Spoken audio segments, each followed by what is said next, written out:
قال النبي صلى الله عليه وسلم السواك مطهرة للفم مرضاة للرب أو كما قال النبي صلى الله عليه وسلم. درود شریف بلند آواز.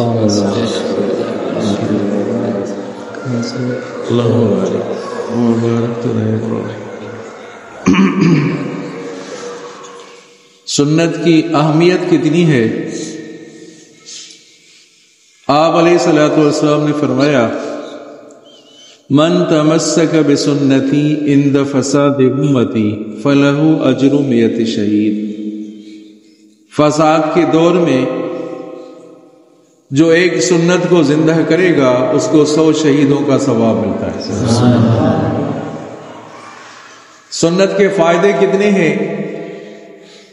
جو سنت پر عمل کرتا ہے اس کو فائدے کتنے ملتے ہیں؟ ایک تو آپ صلی اللہ علیہ وسلم کی شفاعت بھی نصیب ہوتی ہے،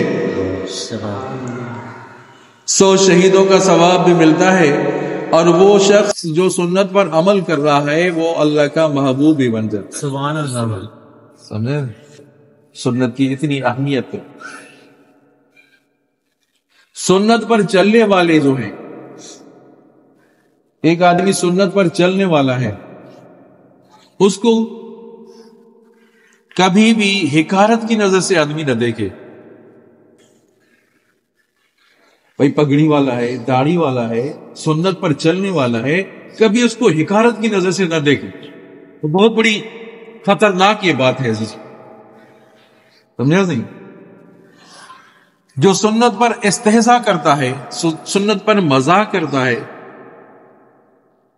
سمجھا نہیں؟ تو اس علماء کرام نے فرمایا، میں اپنی بات نہیں کرتا، علماء کرام نے فرمایا اس کا خاتمہ ایمان پہ نہیں ہے. جو سنت پر استہزاء کرتا ہے، مزاق کرتا ہے، خاتمہ ایمان پہ نہیں ہوتا.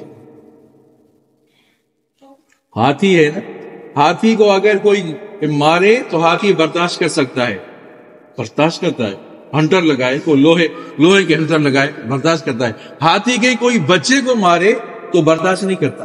اللہ کی ذات کو کوئی انکار کرے، بہت سے ایسے داعیہ ہیں اللہ کی ذات کا انکار کرتے ہیں، اللہ تعالیٰ برداشت کرتے ہیں.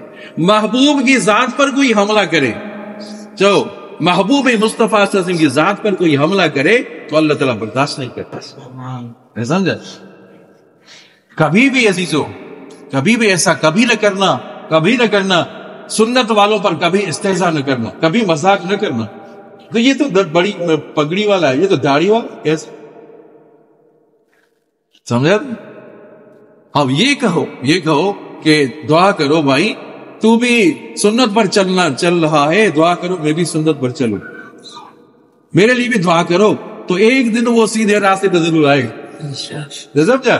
جو سنت کا اکرام کر رہا ہے، جو سنت والوں کا اکرام کر رہا ہے، ایک دن وہ سیدھے راستے پہ ضرور آئے گا. آئیے میں سمجھ میں. آج کی جو احادیث ہیں مسواک کے بارے میں، کہ دونوں سبحان اللہ، انتہائی غفلت ہے ہماری، انتہائی سستی ہے جو ہم مسواک نہیں لگاتے. آپ صلی اللہ علیہ وسلم کی احادیث مبارکہ، ایک کتاب میں نے پڑھی جس میں 40 احادیث، کتنی 40 احادیث ہیں مسواک کے بارے میں. آپ صلی اللہ علیہ وسلم نے فرمایا اتنی تاکید کی گئی مسواک کے بارے میں، میں نے یہ سمجھا کہ شاید میری امت پر فرض نہ ہو جائے. اندازہ کریں کہ مسواک کرنا کتنا اہم ہے، اور ہم کتنی غفلت میں ہیں. اچھے بھلے پڑھے لکھے ہیں پھر بھی مسواک نہیں لگاتے.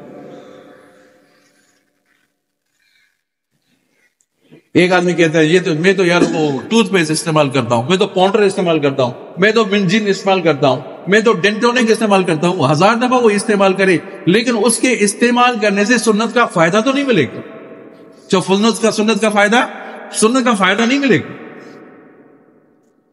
یہ بارہا آپ نے واقعات سنے ہیں کہ ایک سنت کو چھوڑنے پر لڑائی، جنگ فتح نہیں ہو رہی. صحابہ کرام میں جنگ میں ہیں، وہ جنگ فتح نہیں ہو رہی. جب آپ صلی اللہ علیہ وسلم نے، صحابہ کرام نے وہ مسواک لگانا شروع کیا تو جنگ فتح ہو گئی. سمجھا نہیں؟ ایک تو یہ حدیث جو میں نے پڑھی آپ نے سنی، آپ صلی اللہ علیہ وسلم نے فرمایا کہ مسواک منہ کی صفائی اور اللہ تعالیٰ کی رضامندی کا ذریعہ ہے۔ دوسری حدیث آپ صلی اللہ علیہ وسلم نے فرمایا، حضرت حذیفہ رضی اللہ عنہ سے روایت ہے، کان النبی صلی اللہ علیہ وسلم اذا قام من اللیل یشو صفاہ بالسواک او کما قال النبی صلی اللہ علیہ وسلم۔ پہلی حدیث جو پڑھی وہ نسائی کی حدیث ہے، اور دوسری حدیث جو پڑھی بخاری شریف کی حدیث ہے۔ حضرت حذیفہ رضی اللہ عنہ فرما رہے ہیں کہ رسول اللہ صلی اللہ علیہ وسلم جب نیند سے بیدار ہوتے تھے تو اپنا منہ مبارک مسواک کے ذریعے سے خوب صاف کرتے تھے۔ تیسری حدیث پڑھتے ہیں، آپ صلی اللہ علیہ وسلم نے فرمایا، لولا ان اشق علی امتی او علی الناس لامرتهم بالسواک ما کل صلاۃ۔ سمجھا نہیں؟ یہ بخاری شریف کی حدیث ہے۔ فرمایا اگر مجھے اپنی امت پر یا فرمایا لوگوں کے مشقت میں پڑ جانے کا اندیشہ نہ ہوتا تو میں یقیناً انہیں ہر نماز کے ساتھ مسواک کرنے کا حکم دیتا۔ اتنی فضیلت ہے۔ ایک آدمی ایسا ہے کہ وضو کیا، وضو کرنے کے بعد وہ وضو کرے پھر یاد آیا ارے مسواک تو نہیں لگائی میں نے، مسواک تو جیب میں ہے، مسواک تو نہیں لگائی، تو مسواک وضو کے بعد بھی لگا سکتا ہے، جو وضو کے بعد بھی لگا سکتا ہے، کر سکتا ہے وضو کے بعد بھی۔ ہاں اگر یہ اندیشہ ہو کہ یار میں مسواک کرنے سے میرے وہ خون جو مسوڑوں سے وہ خون بہ جائے گا، دانتوں سے خون نکلے گا، تو پھر مسواک نہ کرے۔ اگر یقین ہے کہ مسواک لگانے سے، وضو کے بعد میں مسواک لگانے سے خون نہیں نکلے گا تو پھر مسواک لگائے گا۔ آئے بات سمجھ؟ سر سید احمد خان علماء دیوبند تھے، ایک طرف دیوبند کا مدرسہ تھا، دوسرا سر سید علی گڑھ کا مدرسہ، علی گڑھ یونیورسٹی بنائی دیوبند کے مقابلے میں۔ سر سید احمد خان ان کے بیٹے تھے، نام تھا محمود۔ اب وہ بیمار ہوا، دانتوں کی بیماری، منہ کی بیماری لگی، انگریز کا دور تھا، انگریز ان کو برطانیہ لے گئے۔ کہاں لے گئے؟ برطانیہ لے گئے ان کا علاج کرنے کے لیے۔ علاج کر کے تھک گئے، وہ ٹھیک نہیں ہو رہا تھا۔ اس نتیجے پر پہنچے، وہ ڈاکٹروں کا پینل بیٹھا ایک نتیجے پر پہنچے کہ اس کا جو علاج ہوگا وہ مسواک سے ہوگا۔ کہ دن سبحان اللہ، اس کا جو علاج ہے، برطانیہ کے ڈاکٹر اعتراف کیا کہ اس کا علاج ہے مسواک میں۔ وہ کہ مسوڑے میں جو کیلشیم کی مقدار ہے وہ ختم ہو گئی ہے، وہ کیلشیم کی مقدار مسواک سے واپس آ سکتی ہے۔ اللہ اکبر۔ ایک شخص تھا، ابو سلامہ نام تھا، وہ تھا بصرہ کا رہنے والا، انہوں نے مسواکی توہین کی، نبی کی سنت کی توہین کی۔ اس نے کیا کیا کہ اپنے مقعد میں مسواک کو لگایا۔ مقعد سمجھ؟ دوبر میں پاخانے کی جگہ پر مسواک کو لگایا، مسلمانوں پر استہزاء کی۔ اللہ کی قدرت ایسے ہوئی کہ 10 مہینے کے بعد سمجھا اس کے پیٹ سے جانور نکلا۔ اس شخص کے جس نے مسواک کی توہین کی تھی، اس کے پیٹ سے جانور نکلا اور چیخ رہا تھا، رو رہا تھا کہ اس جانور نے میری انتڑیاں کو جلا دیا، کاٹ دیا، چیخ رہا تھا، سمجھا نہیں؟ اور ان کو سزا کیوں ملی کہ مسواک کی توہین کی تھی، سنت کی توہین کی۔ اللہ اکبر۔ وہ مسواک کے چند فضائل، مسواک کے چند فائدے، وہ کون سے فائدے ہیں عزیزو؟ ایک تو مسواک کرنے سے آدمی سفیدی جو ہے وہ دیر سے آ جاتی ہے، سمجھا؟ کہہ دو سبحان اللہ، کہو تو سمجھا نہیں؟ دوسرا یہ کہ مسواک کرنے سے بصارت تیز ہو جاتی ہے، آنکھوں کی روشنی تیز ہو جاتی ہے۔ اور تیسرا یاد کرتے جائیں، موت کے علاوہ تمام بیماریوں سے شفا ہے مسواک، موت کے علاوہ۔ اور پل صراط پر گزرنے میں معاون ہے، اللہ اکبر۔ اور منہ کی صفائی کا آلہ ہے، پروردگار کی خوشنودی کا باعث ہے، اور ملائکہ خوش ہوتے ہیں۔ فائدے یہ فائدے سن رہے ہیں آپ، مسواک کے فائدے۔ مسوڑے مضبوط ہو جاتے ہیں، فصاحت پیدا کرتی ہے، شیطان کو ناراض کرنے والی ہے، روح آسانی سے نکل جاتی ہے، اور نیکیوں میں اضافہ ہوتا ہے، سمجھا؟ اور بڑا فائدہ یہ کہ موت کے وقت کلمہ یاد رہے۔ کیا بات ہے! مسواک کرنے سے موت کے وقت کلمہ یاد آ جاتا ہے۔ مسواک فائدے دیکھیں، سمجھا نہیں؟